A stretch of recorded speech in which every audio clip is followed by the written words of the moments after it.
सड़कों पर आग बरस रही है, लोग गर्मी से परेशान हैं, हीट स्ट्रोक की वजह से जान तक जा रही है। तो इसलिए अस्पतालों में खास इंतजाम किए गए हैं। और आरएमएल हॉस्पिटल की अगर मैं बात करूं तो मैं इस वक्त यहाँ पर हूँ। यहाँ पर देखिए एक ये हीट स्ट्रोक यूनिट बनाई गई है, ये रूम है। इसको मैं दिखाऊंगी आपको किस तरह से ये हीट स्ट्रोक रूम काम कर रहा है। यहाँ पर जो भी पेशेंट ऐसे आते हैं जो हीट स्ट्रोक वाले पेशेंट्स, उनको यहाँ पर किस तरह से इलाज किया जाता है उनका, वो हम यहाँ पर समझेंगे। तो मैं यहाँ पर आरएमएल के इस हीट स्ट्रोक रूम में आई हूँ और यहाँ पर हमारे साथ जो हैं वो सीनियर कंसल्टेंट हैं डॉक्टर सीमा वासनिक जी। उनसे बातचीत करेंगे जो कि मैम ये क्या क्या तैयारियां हैं यहाँ पर, किस तरह से ये काम करेगा, वो अगर आप समझा सकें। ये सेरेमिक टब है और यहाँ पे 6 फुट का इंसान आसानी से इसके अंदर फिट हो सकता है। अगर उसका बुखार 102 के ऊपर है, हीट स्ट्रोक से पीड़ित है वो, तो उसका टेम्परेचर नीचे लाने के लिए ये कोल्ड इमर्शन टेक्निक बोलते हैं इसको। इसके अंदर आधे घंटे से लेकर 40 मिनट तक के अगर पेशेंट पानी के अंदर है, जिसमें बर्फ भी मिली हुई है जैसे कि आप देख रहे हो, तो इसमें भी बर्फ है जी, तो उसका टेम्परेचर नीचे आ सकता है। टारगेटेड टेम्परेचर जैसे अगर 104, 105, 106 टाइप का टेम्परेचर है तो वो आधे घंटे या 40 मिनट में वो 102 तक के रिड्यूस हो सकता है टेम्परेचर। कितने को आप हीट स्ट्रोक मानते हैं, किस टेम्परेचर को? ये बुखार नहीं है, बार बार बोले, टेम्परेचर है सिर्फ, है ना।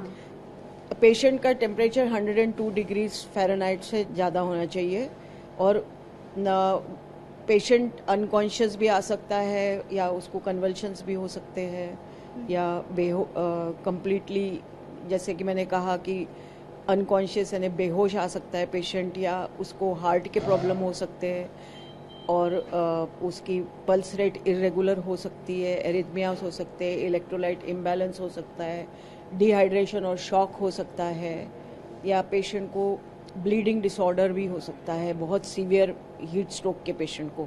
और ये हर एज ग्रुप में ये सिम्टम देखने को मिल सकते हैं? किसी भी एज ग्रुप में ये सिम्टम देखने को मिल सकते हैं। ज़्यादातर यानी जो क्रिटिकली ऑलरेडी बीमार पेशेंट्स हैं उनमें ज़्यादा चांसेस होते हैं और सिक होने के ये माहौल में।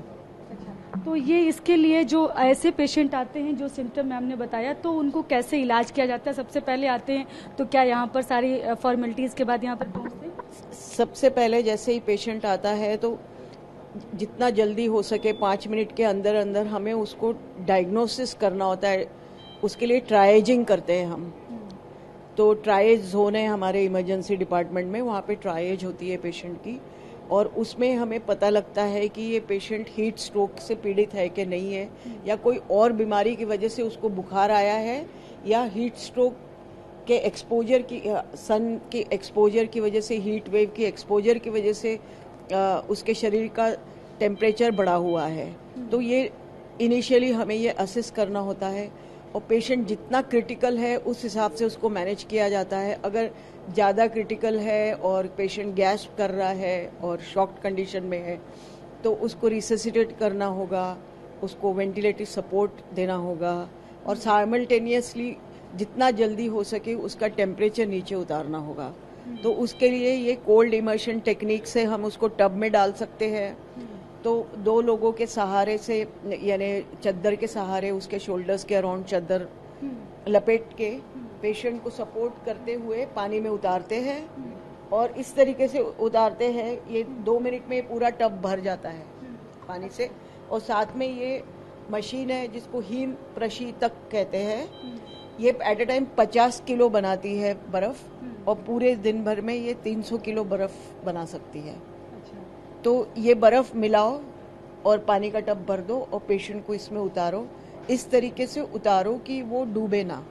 और इसमें आप टेम्परेचर कितना होना चाहिए वो भी मॉनिटर करते हैं? नहीं, ये जैसे आइस का टेम्परेचर 0 to 5 डिग्री होना चाहिए, आइस कोल्ड वाटर का। आइस डालने के बाद और उसका प्रोब अलग है ये वाला, और एक रेक्टल प्रोब भी है इसमें जो 15 सेंटीमीटर पे इसको लुब्रिकेट करके रेक्टम में इंट्रोड्यूस करते हैं। उससे टेम्परेचर एक्यूरेट मिलता है। कई बार शरीर का टेम्परेचर तुम्हें कुछ और दिखेगा, लेकिन रेक्टल टेम्परेचर एब्सोल्युटली करेक्ट होता है जो एग्जैक्टली अंदर शरीर का टेम्परेचर बताता है। तो इसीलिए इट्स वेरी इंपॉर्टेंट कि हम इसका रेक्टल टेम्परेचर नापे पेशेंट का। तो इस तरह के ये आपने जो बताया है कि इमर्शन कूलिंग जो टेक्नोलॉजी है उससे टब कितने बनाए गए हैं? ये एक दो मुझे ये ऐसे 2 टब्स है और हमारे पास इन्फ्लेटेबल टब्स भी है। और ये टब जो है ये कोई ऐसा रॉकेट साइंस नहीं है। तुम्हारे घर के अंदर भी जो टब है इस किस्म का कोई भी या इन्फ्लेटेबल टब भी घर के अंदर है, इस किस्म का टब भी आप घर में रख सकते हो या अपने गाड़ी में रख सकते हो और बर्फ और पानी में पेशेंट को डाल के आप हॉस्पिटल में पहुंचा सकते। इस किस्म के टब्स एम्बुलेंसेस में है, आइस बॉक्सेस हैं एम्बुलेंसेस में और उसमें पेशेंट को जहाँ से भी पेशेंट को उठाया है वहाँ से उसको ठंडा करते हुए हॉस्पिटल में पहुँचाना है। सबसे इम्पॉर्टेंट चीज़ हीट स्ट्रोक में ये होती है कि जितना जल्दी तुम कूल डाउन करो और टेम्परेचर को नीचे उतारो उससे मॉर्टेलिटी अगर तुमने ये नहीं किया तो 80% हो सकती है, नहीं तो मॉर्टेलिटी लेस देन 10% तक आ जाती है अगर तुमने इमीडिएटली पेशेंट का टेम्परेचर कम किया तो। तुरंत अगर कम कर दिया तो काफी हद तक पेशेंट को बचा सकते हैं। हाँ जी, काफी हद तक पेशेंट को बचा सकते हैं। पेशेंट कॉन्शियस भी हो जाते हैं और जो भी उनके सिम्टम्स है, ये जो हीट स्ट्रोक के पेशेंट होते हैं वो इंजेक्शन या टैबलेट पैरासीटामोल से उनका टेम्परेचर नीचे नहीं आता है। ये बहुत ध्यान देने की बात है। आप सोचिए कि टेम्परेचर अगर हो रहा है 102, तुरंत पैरासीटामोल देने लग जाते हैं लोग कई बार, तो वो बिल्कुल ना दें, है ना। इस दौरान जब हीट इमीडिएटली तुम्हें उसको कूल डाउन करने के लिए तुम्हें उसको कोल्ड इमर्शन करना है, या अगर वो फैसिलिटी नहीं है तो तुम बर्फ के पानी की पट्टियां तुम सेंटर ऑफ द चेस्ट में, एक्जिला में, ग्रॉइन में, जांग में तुम पट्टियां रख सकते हो, उससे भी बुखार नीचे उतर सकता है। अच्छा, उससे भी बुखार। तो ये तुरंत कितना टेम्परेचर नीचे तक ला देता है? जैसे आपने बताया 102 डिग्री, 3 डिग्री, 4 डिग्री तक लोग, जैसे यानी कि जितना भी पेशेंट का टेम्परेचर है 30 से 40 मिनट में वो कम हो जाता है। और अगर नहीं हुआ तो जब तक कम नहीं होता है तुम उसमें रख सकते हो पेशेंट को। कितना देर तक? टेम्परेचर 102 डिग्री तक के आना चाहिए। अगर 105, 106 पेशेंट का टेम्परेचर है, 107 भी देखा गया है, 108 भी देखा गया है, तब इसका इस्तेमाल करते हैं टब? हाँ जी, टब का इस्तेमाल करते हैं। ये टब भी इस्तेमाल हो सकता है, ये ज्यादा क्रिटिकल पेशेंट्स में होता है।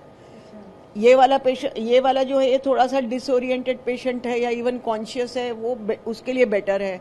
पर अगर पेशेंट इंटूबेटेड है, जैसे यहाँ पे वेंटिलेटर्स भी रखे हुए हमने, तो अगर इंटूबेटेड पेशेंट्स है, वेंटिलेटर पे पेशेंट्स है, तो उनके लिए आप समझा सके लोगों को। हाँ, तो ये देखिए इन्होंने बताया कि अगर सीरियस पेशेंट होता है तो उसके लिए ये ज्यादा होता है। अगर इसको देखे आप इधर, हाँ, तो ये आप देख रहे हैं तस्वीरों में मैं दिखा रही हूँ, ये सीरियस पेशेंट्स के लिए, क्योंकि यहाँ पर वेंटिलेटर्स भी लगे। हाँ, ये वेंटिलेटर ऑन करके रखा हुआ है।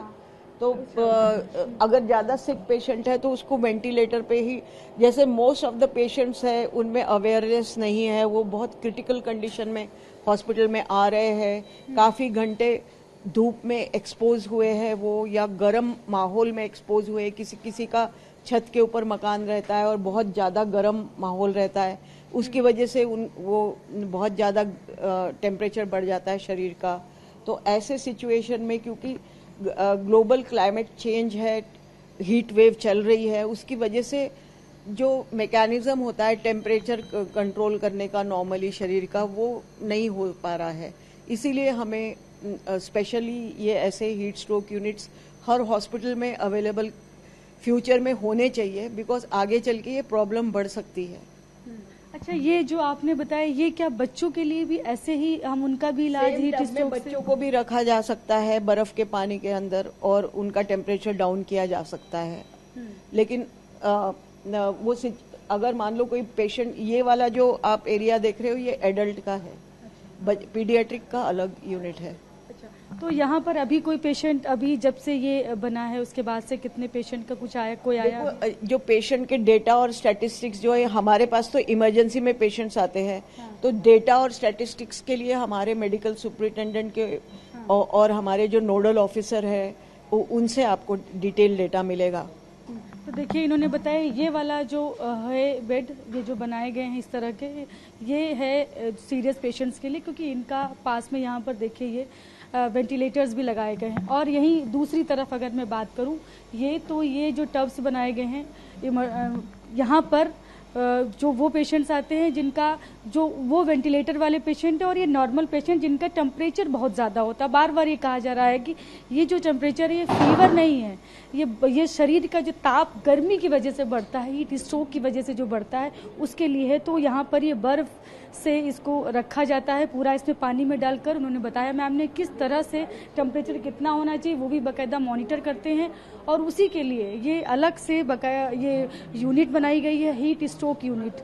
और यहीं पर जो भी हीट स्ट्रोक के पेशेंट्स आ रहे हैं उनका यहीं पर इलाज किया जा रहा है। ये आरएमएल में इस तरह के इंतज़ाम किए गए हैं क्योंकि जिस तरह से सड़कों पर आग बरस रही है, लोग परेशान हो रहे हैं और ख़ासतौर पे इस दौरान जो गर्मी है वो बहुत ज़्यादा लोगों को बीमार कर रही है, लोगों की जान तक चली जा रही है इस गर्मी में। इसलिए ये तमाम इंतज़ाम किए गए हैं ताकि लोगों का समय रहते तुरंत इलाज हो सके और उन्हें बचाया जा सके। कैमरा पर्सन नदीम के साथ मैं शालिनी वाजपेयी, TV9 भारत, दिल्ली।